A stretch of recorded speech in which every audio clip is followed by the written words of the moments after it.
আজ দুপুরে কি রান্না করলাম এটা নিয়ে থাকছে আমার আজকের ব্লগ। আসসালামু আলাইকুম everyone, welcome to my page. আজকে আমি রান্না করেছি কলার তুর আর আলু দিয়ে গরুর মাংস। কলার তুর অনেকবার খাওয়া হলেও কখনো নিজ হাতে এটা রান্না করা হয়নি। 2 দিন আগে কলারের তুরটা কিনেছিলাম, রান্না করব বলে বলে আর রান্না করা হয়নি। আমার আলসামির কারণে তুরটা অনেকটা কালচে হয়ে গেছে। যাই হোক, খেতে কিন্তু অসম্ভব মজা হয়েছিল, তাই ভাবলাম আপনাদের সাথে রেসিপিটা একটু শেয়ার করে নিই। আমি আগে থেকে তুরের বাইরে কিছুটা অংশ ফেলে দিয়েছি। এবার এটাকে চাকা চাকা করে কেটে নিব। তারপর একটা টুথপিক দিয়ে এর আঁশগুলো ফেলে দিব। আপনারা চাইলে এই কাজটা আঙ্গুল দিয়েও করতে পারেন। তুর কাটার এই একটাই ঝামেলা, আঁশ ফেলানো। এবার এটাকে কুচি কুচি করে কেটে নিব। আর কেটে নেওয়ার সাথে সাথে এগুলাকে কিন্তু পানিতে দিয়ে দিতে হবে, না হলে এগুলা কালচে হয়ে যাবে। আমার সবগুলা কাটা শেষ। এখন এগুলাকে খুব ভালোভাবে ধুয়ে নিব। আমি বেশ কয়েকবার পানি পরিবর্তন করে এগুলাকে ধুয়ে নিয়েছি।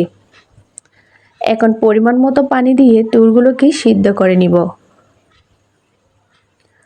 তুরগুলো সিদ্ধ হয়ে এলেই একটা স্ট্রেনারে ঢেলে দিব আর পানিটা খুব ভালোভাবে ঝরিয়ে নিব।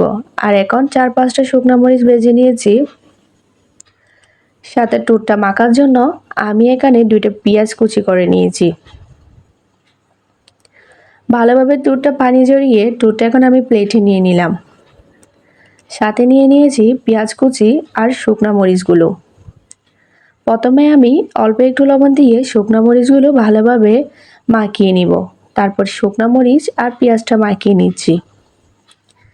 এখন সব কিছু খুব ভালোভাবে একসাথে মাখিয়ে নিব। তারপর এখানে দিয়ে দিচ্ছি অল্প একটু হলুদ গুঁড়া আর অল্প একটু জিরা গুঁড়া। সবগুলো ভালোভাবে মাখিয়ে নিচ্ছি। এখানে ধনিয়া পাতা দিলে আরও ভালো হতো, প্রবলেম হলো বাসায় আজ ধনিয়া পাতা ছিল না।